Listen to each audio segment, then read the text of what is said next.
जो कहने योग्य हो कथनीय, जो देखने योग्य हो दर्शनीय।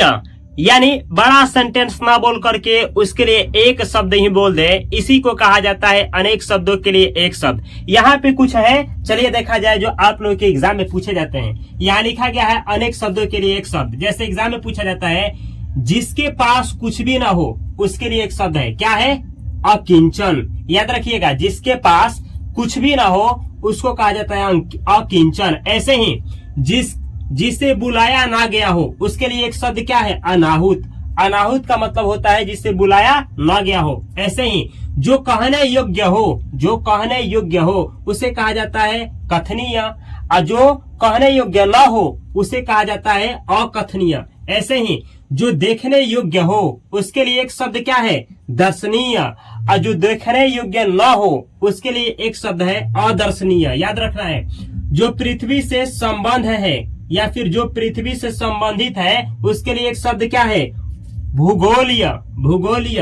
ऐसे ही मोक्ष की इच्छा रखने वाला के लिए एक शब्द क्या है? मुमुक्ष। एग्जाम में आता है। अगला शब्द है हवन में जलाने वाली लकड़ी। हवन में जलाने वाली लकड़ी के लिए एक शब्द क्या है? समाधि। ऐसे ही दिशाएं ही जिनका वस्त्र है, यानी देखते हैं 4 दिशा है, जिसका दिशाएं ही क्या है? वस्त्र है, कपड़ा है, उसके लिए एक शब्द क्या है? दिगंबर। ऐसे ही वन में लगने वाली आग, वन में लगने वाली आग के लिए एक शब्द क्या है? दवाग्नि। दवाग्नि। ऐसे ही पेट में लगने वाली आग, जो पेट में लगती है आग यानी जो भूख लगता है, उसको हम लोग क्या कहा जाता है? उसको कहा जाता है जठराग्नि। ऐसे ही जो हमेशा रहने वाला है, यानी जो हमेशा रहेगा, नष्ट नहीं होगा, उसको बोला जाता है शाश्वत। जो हमेशा रहने वाला है उसके लिए एक शब्द क्या है? शाश्वत। ऐसे ही आपसे पूछा जाएगा जो हमेशा नहीं रहने वाला है उसके लिए एक शब्द है, क्या है? नश्वर। नश्वर का मतलब क्या? जिसका विनाश हो जाए। अगला शब्द है, अगला है आपका शब्द जिस पेड़ के पत्ते सड़ गए हो उसके लिए एक शब्द क्या है? अपत। अपत। अपत यानी जिस पर पता ना हो, सड़ गया हो, ऐसा पेड़। जो प्रमाण से सिद्ध ना हो सके, यानी कोई ऐसा चीज है जो प्रमाण से सिद्ध ना हो सके, उसके लिए एक शब्द क्या है? अप्रमेय। अप्रमेय। और जो प्रमाण से सिद्ध हो सके उसको कहा जाता है प्रमेय। आप मैथ में प्रमेय कोई पढ़े होंगे। अगला है उपनिवेश से संबंधित हो जिसका, यानी जिसका संबंध किससे हो? उपनिवेश से, उसके लिए एक शब्द क्या है? औपनिवेशिक। ऐसे ही उत्तराधिकार में प्राप्त संपत्ति, उत्तराधिकार में प्राप्त संपत्ति के लिए एक शब्द क्या है? रिक्त। रिक्त। याद रखिएगा, आता है रिक्त। अगला है पिता या पूर्वजों से प्राप्त संपत्ति के लिए एक शब्द है, क्या है? वसीयत। देखिए जो पिता होते हैं या जो पूर्वज होते हैं कुछ छोड़ करके चले जाते हैं और वो आपको मिलता है तो उसको वसीयत कहा जाता है। ऐसे ही ये देखिए जिसका आशा ना की गई हो उसके लिए एक शब्द क्या है? अप्रत्याशित। अप्रत्याशित का मतलब होता है कि जिसका आप आशा नहीं किए और वो हो जाए, अप्रत्याशित। जिस पर उपकार किया गया हो उसके लिए एक शब्द क्या है? उपकृत। ऐसे ही जिसका दमन किया गया हो उसके लिए एक शब्द क्या है? दमित। ऐसे ही अतिथि सत्कार की भावना के लिए एक शब्द क्या है? अतिथ्य। अतिथ्य। ऐसे ही जो कभी बूढ़ा ना हो, जो कभी बूढ़ा ना हो उसके लिए एक शब्द क्या है? अजर। और भी बहुत सारे शब्द हैं, अनेक शब्द के लिए एक शब्द जो एग्जाम में आते हैं। चलिए देखा जाए। अगला है आपसे पूछा जाएगा जिसकी कभी मृत्यु ना हो उसके लिए एक शब्द है, क्या है? अमर। अमर का मतलब जिसकी कभी मृत्यु ना हो। ऐसे ही आपसे पूछा जाएगा जो दिखाई ना दे उसके लिए एक शब्द है, क्या है? अदृश्य। अदृश्य का मतलब जो दिखाई ना दे। ऐसे ही जिसे जाना ना जा सके उसके लिए एक शब्द है, क्या है? अज्ञेय। अज्ञेय का मतलब होता है जिसे जाना ना जा सके। सेम ऐसे ही जो दिया ना जा सके, जो दिया ना जा सके उसके लिए एक शब्द क्या है? अदेय। अदेय का मतलब होता है जो दिया ना जा सके। सेम ऐसे ही जो पिया ना जा सके, जो पिया ना जा सके उसके लिए एक शब्द क्या है? अपेय। सेम ऐसे ही जो खाया ना जा सके, जो खाया ना जा सके उसके लिए एक शब्द क्या है? अखाद। अखाद। ऐसे ही जिसे पहले पढ़ा ना गया हो, यानी कोई चीज ऐसा हो जिसे पहले कभी पढ़ा ही नहीं गया हो उसके लिए एक शब्द क्या है? अपठित। अगर आप लोग 10th क्लास में होंगे तो अपठित गद्यांश आता होगा, जिसे पढ़ करके आंसर देना होता है। तो वो ऐसा होता है जिसे पहले ना कभी पढ़ा ही नहीं गया होता है, इसीलिए अपठित गद्यांश लिखा जाता है वहां पे, क्योंकि अपठित का मतलब ही होता है जिससे पहले पढ़ा ना गया हो। सेम ऐसे ही जिसके बारे में कुछ पता ना हो, जिसके बारे में कुछ पता ना हो उसको कहा जाता है अज्ञात। बोला नहीं जाता है, कोई थ्योरी होता है, कोई कोट्स होता है, कोई नारा होता है कि बोला होता है, लिखा होता है कि यह अज्ञात आदमी का कथन है, यानी कोई कथन होता है जो अज्ञात आदमी का कथन होता है, लिखा गया होता है। अज्ञात का मतलब जो पता ही नहीं है कि वो बोला कौन है, जिसके बारे में कुछ पता ना हो उसे अज्ञात कहते हैं। सेम ऐसे ही जिसे जीता ना जा सके, जो जिसे जीता ना जा सके उसके लिए एक शब्द है अजेय, अजेय। सेम ऐसे ही जो बहुत बोलता हो, जो बहुत बोलता हो उसके लिए एक शब्द है वाचाल, वाचाल उसको कहा जाता है जो बहुत भचभचाता है। अगला देखिए, जो सब कुछ जानता है उसके लिए एक शब्द है सर्वज्ञ, सर्वज्ञ का मतलब होता है जो सब कुछ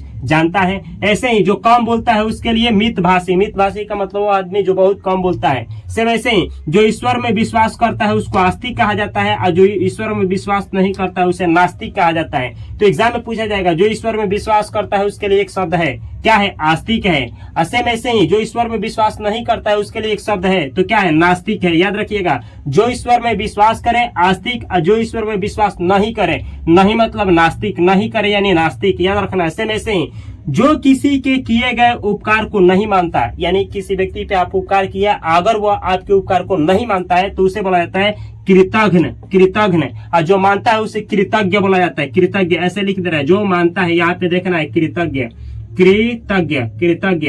ये देखिए, जो उपकार को मानता है उसे कृतज्ञ, और जो नहीं मानता है उसको कृतघ्न कहा जाता है। सेम ऐसे ही जो सारी जनता के लिए हो उसे सार्वजनिक कहा जाता है, जो सारी जनता के लिए हो उसके लिए एक शब्द क्या है? सार्वजनिक। यानी कोई चीज अगर सार्वजनिक है इसका मतलब क्या? वो सभी जनता के लिए है। सेम ऐसे ही जिसके पास धन न हो उसके लिए एक शब्द है, क्या है? निर्धन। जिसके पास धन ही नहीं है उसे ही तो निर्धन कहा जाता है। मध्य रात्रि का समय के लिए एक शब्द है, क्या चीज? अर्धरात्रि। आप मध्य रात्रि कहिए चाहे अर्धरात्रि कहिए। अगला है जिसका कोई सहायक न हो उसके लिए एक शब्द क्या है? निसहाय। निसहाय का मतलब ही होता है जिसका कोई सहायक न हो। सेम ऐसे ही जो दूसरे के लिए बोलता है, अरे जो दूसरे के लिए आवाज उठाता है, जो दूसरे के लिए बोलता है उसी को प्रतिनिधि कहते हैं। प्रतिनिधि का मतलब होता है जो दूसरे के लिए आवाज उठाता है, जो दूसरे के लिए बोलता है। जो सब जगह है उसे बोला जाता है सर्वव्यापी। कहा जाता है ईश्वर सभी जगह है यानी सर्वव्यापी है। सर्वव्यापी का मतलब क्या? जो सब जगह है। ऐसे ही जो तीनों कालों को देखता है, जो तीन काल होते हैं, तीनों काल को जो देखता है उसे बोला जाता है त्रिकालदर्शी।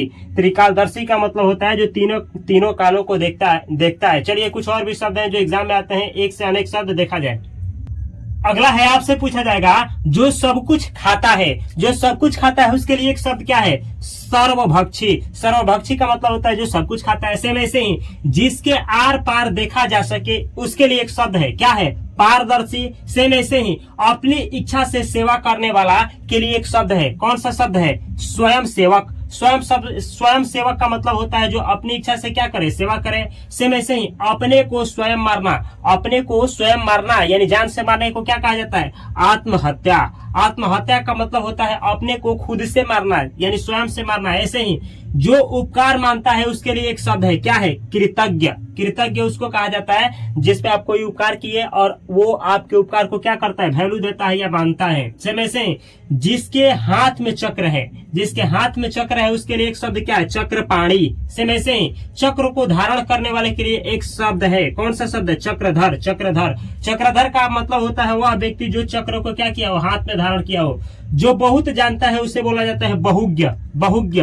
बहुज्ञ का मतलब होता है वह व्यक्ति जो बहुत जानता है। बीता हुआ समय को क्या बोला जाता है? अतीत। ऐसे ही कठिनाई से समझने योग्य, कठिनाई से समझने योग्य के लिए एक शब्द है दुर्बोध। दुर्बोध का मतलब होता है जो कठिनाई से समझ में आए।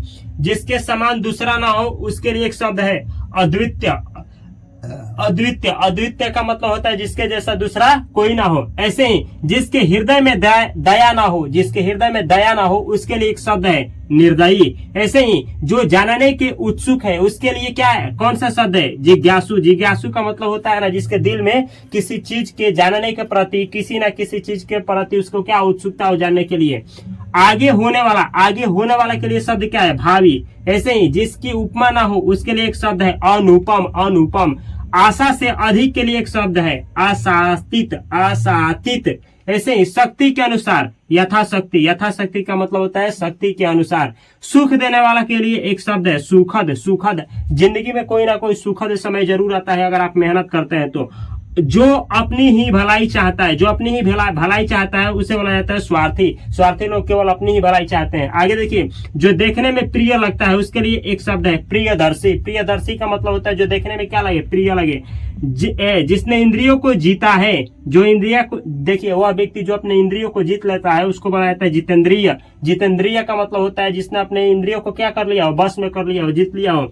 जो जन्म से ही ब्रह्मचारी हो, देखिए जो जन्म से ब्रह्मचारी है उसके लिए एक शब्द है आजन्म ब्रह्मचारी, आजन्म ब्रह्मचारी। चलिए कुछ ऐसे भी और बहुत सारे अनेक शब्दों के लिए एक शब्द है जो एग्जाम में आते हैं, चलिए देख लीजिए।